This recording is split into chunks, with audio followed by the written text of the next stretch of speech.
दोस्तों, मैं सुधाएश बघेल आप लोगों का हार्दिक स्वागत करती हूँ। कक्षा 6 में सबसे पहले हम जिस चैप्टर को पढ़ेंगे उसका नाम है अपनी संख्याओं की जानकारी। हमको सबको पता है हमारी संख्याएं कौन सी, लेकिन फिर भी उसकी जानकारी या कुछ बातें आपको जानना बहुत ज़रूरी है। सबसे पहले तो संख्या किसे कहती है? किसी भी अंक से बनी हुई जो जोड़ी होती है वो कैसी होती है? संख्या होती है। ये जो है जैसे 6 है, ये क्या कहलाता है? अंक कहलाता है। लेकिन जैसे ये 1 और 0 से बनी ये जो क्या होगी? ये संख्या होगी। 6 और 4 ये क्या होगी? ये संख्या होगी। इस तरह से अब संख्याओं की तुलना करना। संख्याओं की तुलना ज़्यादातर हम कैसा करते हैं? अंकों से करते हैं। जैसे ये कैसा है? 5, ये 64, इसके स्थान के अनुसार करते हैं। ये कैसी है? 1 अंक से बनी हुई संख्या। ये कैसी? 2 अंक से बनी हुई संख्या। मतलब जितना अंक संख्याओं में ज़्यादा होता है वो बड़ी कहलाती है। यहाँ पर 5 से बड़ा क्या है? 64, इसलिए बड़ी होगी। यहाँ पर 2 अंक है, ये 64 है, ये 46 है। इनमें हम देखेंगे हम इकाई के अंक को देखेंगे तो ये 4 है, ये 6 है। तो 2 अंकों की है, लेकिन हम इकाई के स्थान को देखेंगे, ये 6 है, ये 4 है। कि इसके दहाई के स्थान को देखेंगे, ये 4 है, ये 6 है। तो इसमें दहाई का स्थान बड़ा है, इसलिए ये क्या हुई? ये बड़ी संख्या हुई। अब इसमें देखिए हम 920 और 910 में से यहाँ पर इसके सैकड़े के स्थान बराबर है, लेकिन यहाँ पर इसका दहाई का स्थान जो दूसरा अंक है वो कैसा है? इसका बड़ा है, इसलिए ये क्या होगी? बड़ी संख्या होगी। अब स्थानीय मान की बात करें, जो आप बचपन से पढ़ते हैं, कक्षा 2 से पढ़ रहे होंगे, तो हमको कक्षा 2, 3, 4 में यही सिखाया जाता, 5 में भी सिखाया गया कि जैसे मान लीजिए ये 9, 5, 6 ये संख्या है हमारी 956। यहाँ पर हम बोलते हैं इसको इकाई बोलते हैं, इसको दहाई बोलते हैं, सैकड़ा बोलते हैं। फिर कुछ चीज़ें हैं जो हमने भारत में सुन रखी होंगी, जैसे लाख, करोड़, ऐसे शब्द जो है वो हम किस में सुनते हैं? हमारी भारतीय भाषा में सुनते हैं। लेकिन मिलियन, बिलियन ये सब कैसी होती है? अंतर्राष्ट्रीय भाषा में बोलते हैं। प्लेस वैल्यू, प्लेस वैल्यू मतलब स्थानीय मान। भारत और अंतर्राष्ट्रीय भाषा में अलग अलग होती है, कुछ स्थान तक ही एक जैसी होती है। इनमें क्या अंतर है इसकी जाँच हम करेंगे। किससे करेंगे? प्लेस वैल्यू चार्ट से। अब यहाँ पर देखिए, ये संख्या ली मैंने 9, 8, 7, 6, 5, 4, 3, 2, 1। भारत के अनुसार हम कैसा करते हैं? या हमको ये सिखाया जाता है कि भाई ये इकाई है, ये दहाई है, ये सैकड़ा है, ये हज़ार है, ये 10,000 है, ये लाख है, ये 10 लाख है, ये करोड़ है, ये 10 करोड़ के स्थान पे। लेकिन अंतर्राष्ट्रीय स्तर पे ऐसा नहीं होता। अंतर्राष्ट्रीय स्तर पे कैसा होता है? कुछ हद तक आपका सेम होता है। जैसे ये इकाई, दहाई, सैकड़ा, हज़ार, 10,000, मतलब इसको लोग इसको बोलेंगे वंस, टेंस, 100, 1000, बराबर 10,000। लेकिन आगे यहाँ पर जो हम यहाँ पर जिसको हम लाख बोलते हैं, वहाँ पर ये क्या बोलेंगे? 100,000। फिर इसको क्या बोलेंगे ये लोग? 10,000। फिर यहाँ पर मिलियन, फिर ये 10 मिलियन और ये 100,000। तो लाख जो होता है हमारे वहाँ, जिसको हम लाख स्थान बोलते हैं, स्थानीय मान पे हमारे जो लाख की संख्या होती है उसको हम क्या बोलते हैं? 100,000। 10 लाख के स्थान पर होता है उसको अंतर्राष्ट्रीय भाषा में मिलियन बोला जाता है। करोड़ के स्थान पर जो होता है वो क्या होता है? 10 मिलियन होता है। 10 करोड़ के स्थान पर जो होता है वो क्या होता है? 100 मिलियन बोला जाता है। अब कॉमा, कॉमा किस तरह? संख्या में हम कॉमा लगाते हैं। भारत के अनुसार कैसा कॉमा होता है? पीछे से, कॉमा में पीछे से ही, कॉमा जो होता है वो हमेशा पीछे से ही लगाना चाहिए। भारतीय स्थानीय मान के अनुसार भारत में कैसा? 3, 2 अंक छोड़कर डिजिट में कॉमा लगाते हैं। लेकिन अंतर्राष्ट्रीय स्तर पर कैसा है? 3 डिजिट के आधार पर कॉमा लगाते हैं। क्यों लगाते हैं? देखिए, यहाँ पर हम बोलते हैं 1, 2, 3 संख्या छोड़कर फिर हर 2 संख्या पे कॉमा लगाते हैं। अंतर्राष्ट्रीय स्तर पर ऐसा नहीं होता। अंतर्राष्ट्रीय स्तर पर हर 3 संख्याओं को छोड़कर कॉमा, क्योंकि यहाँ पर मतलब पढ़ने की आसानी होती है। हम कैसा पढ़ते हैं? इकाई, दहाई, सैकड़ा, हज़ार, 10,000, लाख, 10 लाख, करोड़, 10 करोड़। लेकिन अंतर्राष्ट्रीय स्तर पर कैसा होता है? वंस, टेंस, 100, 1000,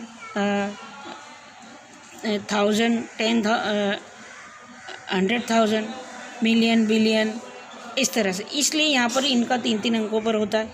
तो अब हम पढ़ते हैं संख्याओं को पढ़ना, शब्दों में लिखना। यहाँ पर ये मैंने संख्या ली है 8, 7, 5। अब इसको हमको शब्दों में लिखना है तो हम कैसे लिखेंगे? इकाई, दहाई, सैकड़ा, हज़ार, 10,000, लाख, 10 लाख, करोड़। तो करोड़ के स्थान पर क्या आ रहा है? 8। तो मैं क्या लिखूँगी? 8 करोड़। और यहाँ पर 10 लाख में क्या आया? 7, और ये हुआ 75, तो 75 लाख। यानी 8,75,95,762। ये भारत के अनुसार होता है। लेकिन अंतर्राष्ट्रीय में ऐसा नहीं होता, अंतर्राष्ट्रीय में 3-3 अंकों का होता है। तो हम इसको कैसे पढ़ेंगे कि 78,921,092। ठीक है, कैसे पढ़ेंगे 78,921,092। इसको मतलब सबका उनका कॉमा के अनुसार उसको क्या होता है पढ़ा जाता है। अब हम आते हैं संकटिक मूल, राउंड ऑफ। जनरली कैसा होता है, जैसे हमको परीक्षा में कैसे नंबर मिलते हैं, मान लीजिए 15.5 नंबर मिले तो टीचर उसको क्या करती, आपको आधा नंबर मिलाकर क्या कर देती, 16 कर देती। तो ये जो नंबर टीचर ने 15.5 का 16 दिया आपको, ये आपका क्या हो गया, राउंड ऑफ नंबर हो गया। अब राउंड ऑफ नंबर करने के लिए कैसा होता है कि यदि इकाई में 1, 2, 3, 4 हो तो उसको हम क्या कर देंगे, 0 कर देंगे। लेकिन इकाई में अगर 5, 6, 7, 8, 9 हो तो उसको हम क्या कर देंगे, 10 बना देंगे। राउंड ऑफ करने का ये इजी तरीका है, आप इस पे ध्यान दें कि इकाई में यदि 1, 2, 3, 4 हो तो उसे क्या करेंगे, 0 कर देंगे। और इकाई में यदि 5, 6, 7, 8, 9 हो तो उसे 10 बना देंगे। जैसे अगर दहाई तक की संख्या है कोई, उसको मुझे बनाना है, ये दहाई की संख्या, दहाई पर ये संख्या, इसको मुझे राउंड ऑफ करना है तो कैसे करूँगी, यहाँ पर 7 है तो यहाँ 7 है तो 7 को मैं 10 बना दूँ, मतलब इसको क्या करूँगी, ये 37 है तो इसको 40 कर दूँगी। यहाँ ये 5 है तो इसको ये 60 कर दूँगी। यहाँ पर ये 74 है, 4 है यहाँ पर तो इसको मैंने क्या बना दिया, 0 बना दिया, मतलब 70 कर दिया। यहाँ पर इसको 10 जोड़ दिया इसलिए ये क्या बन गया, 60 बन गया। यहाँ पर इसमें भी 10 कर दिया तो ये क्या बन गया, 40 बन गया।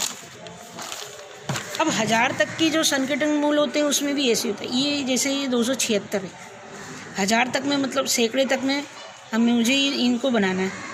तो यहाँ पर 7 है इसलिए ये क्या हो गया, 10 जोड़ देंगे तो क्या हो जाएगा, 300 बन जाएगा। और इसको तो 0 कर ही देना है हमको। यहाँ पर 432 है, इसको करना है, यहाँ 3 है इसलिए ये क्या बन जाएगा, 400 बन जाएगा। 1000 तक की संख्या में भी ऐसे ही 2496, ये 4 है इसलिए यहाँ पर 0 बन गया और आगे के तो 0 बनने ही है, ये 2। यहाँ पर 455 था, इसमें 10 जोड़ देंगे तो ये 5 बन जाएगा और यहाँ पर ये 0 तो ये क्या हो गया, 5000 हो गया। अब संकीर्ण में भी सवाल होते हैं, राउंड फिगर मतलब लेते हैं कि आसानी रहे। जैसे यहाँ पर 5200 का ये संकीर्ण आया, 5000, 17900 इसका आया, 18000, तो ये दोनों को जोड़ दिया तो कितना हो, राउंड फिगर 2300 आ गया। घटाओ में भी ऐसे ही है, इसका 5700 आया, इसका 400 आया तो इसका राउंड फिगर 5300 आ गया। गुणा में ऐसा है कि 19 का 20 लिया, 78, इसका राउंड फिगर 80 आया तो इसका गुणा करने में 1600 आया। तो ये कैसा होता है, इजी होता है, आसान हो जाता है, इसलिए राउंड फिगर लेते हैं हम। तो ये जो संकीर्ण मूल्य मतलब इसका हमने क्या किया, राउंड फिगर लिया। अब हम आते हैं रोमन संख्या की बात। रोमन गिनती कैसे लिखनी है, रोमन संख्या, तो रोमन गिनती ये रही आपकी 1, 2, 3, 4, 5, 6, 7, 8, 9, 10। ये सिंबल कहाँ चेंज होते हैं, जैसे पहले में ही 5 आया तो चेंज हुआ, 10 आया तो चेंज हुआ, 50 आया तो चेंज हुआ, 100 आया तो चेंज हुआ, 1000 आया तो चेंज हुआ। इसके कुछ नियम होते हैं। कुछ नियम मतलब कैसा कि जैसे LLL आपको 150 लिखना है तो आपने 3 बार LL लिख दिया, तो ये तरीका जो है ये आपका कैसा है, गलत है। आप इस तरह से नहीं लिख सकते। क्यों, क्योंकि आपके पास 150 लिखने के लिए CL मतलब ये आपके पास में मौजूद है। 100 और 50 150 हो गया। यहाँ हम लिख सकते 1, 2, 3 किसी भी संख्या को रिपीट कर, कुछ भी रिपीट हम नहीं कर सकते। हर चीज़ को हमेशा, जैसे अब यहाँ पर मुझे 10 लिखना है तो मैं VV नहीं लिख सकती। क्यों, क्योंकि ऑलरेडी मेरे पास में जो 10 के लिए सिंबल है वो X मौजूद है, तो मैं इस तरह से 10 नहीं लिख सकती। तो कुछ भी हम नहीं लिख सकते, इसके लिए कुछ नियम बनाए गए हैं इसके। तो हम इसके नियम की चर्चा करते हैं। जैसे पहला नियम है कि अगर आप सिंबल के रिपीट करते हो तो वो उसकी वैल्यू को क्या करता है, जोड़ देता है, इसलिए आप उसको बार बार रिपीट नहीं कर सकते। दूसरा आपका है कि किसी भी सिंबल को आप 3 बार से ज़्यादा रिपीट नहीं कर सकते। जैसे 4 लिखना है तो मैं ये नहीं कर सकती, ऐसे हम इसको लिख सकते नहीं हैं। 4 मुझे लिखना है तो मुझे इस ढंग से ही लिखना पड़ेगा। तीसरा जो इसका नियम है कि जब किसी भी सिंबल को लेफ़्ट साइड में लिखते हैं तो वो क्या होता है, घटता है, और राइट साइड में लिखते हैं तो वो क्या होता है, जुड़ता है। फॉर एग्जांपल जैसे 9 लिखना है मुझे रोमन में, तो मैंने ये 10 लिखा, इसमें से मैंने इधर एक आई बना दिया तो ये घट गया, तो ये कितना हो गया, 9 हो गया। अब राइट साइड में मान लो मुझे 11 लिखना है, तो ये 10 है, इसके अंदर मैंने आई इधर बना दिया तो ये क्या हो गया, जुड़ गया, मतलब ये 11 बन गया। फिर चौथा नियम होता है, जैसे V का मतलब होता है 5, L का मतलब होता है 50, D का मतलब होता है 500। तो ये जो 3 सिंबल है ये किसी भी जगह घट सकते नहीं हैं।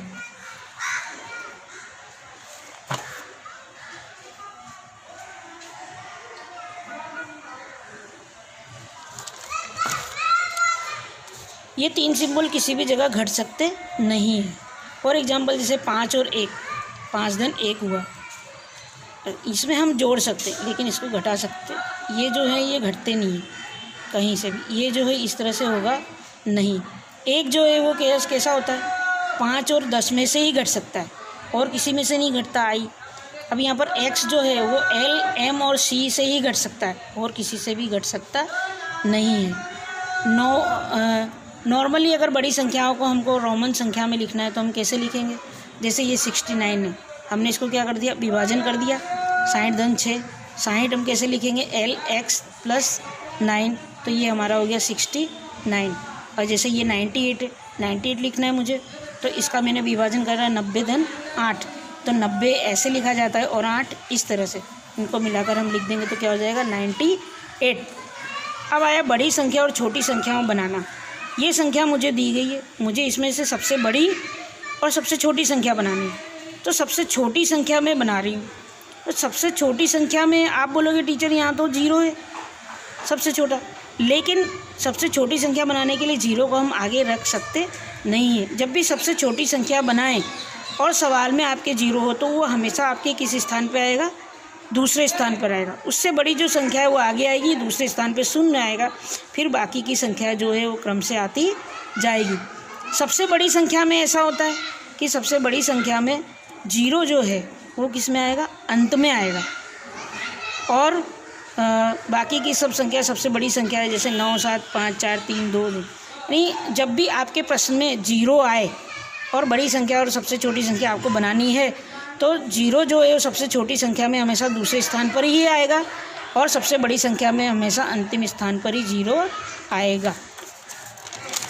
तो दोस्तों, मेरे बच्चों, मुझे आशा है आप लोगों को ये लेसन समझ में आया होगा और ये चैप्टर पढ़ाना आप लोगों को समझ में आएगा कि, और आप लोगों को होमवर्क दे रही हूँ मैं, जो आपको ईमानदारी से करना है, अच्छी तरह से करना है। बाकी तो जब हम स्कूल चालू होगा तो रिपीट करने की कोशिश करेंगे आप लोगों के लिए। फ़र्स्ट टाइम फेस कर रहे हैं आप लोग मुझे, कक्षा 6 वाले, तो फिर भी समझने की कोशिश करिएगा। आई होप मेरी पूरी कोशिश है कि आपको ये लेक्चर समझ आए। ये रहा आपका होमवर्क, ईमानदारी से करिए वरना आपको नंबर नहीं मिलेंगे। ठीक है, okay, thank you so much, goodbye my dear.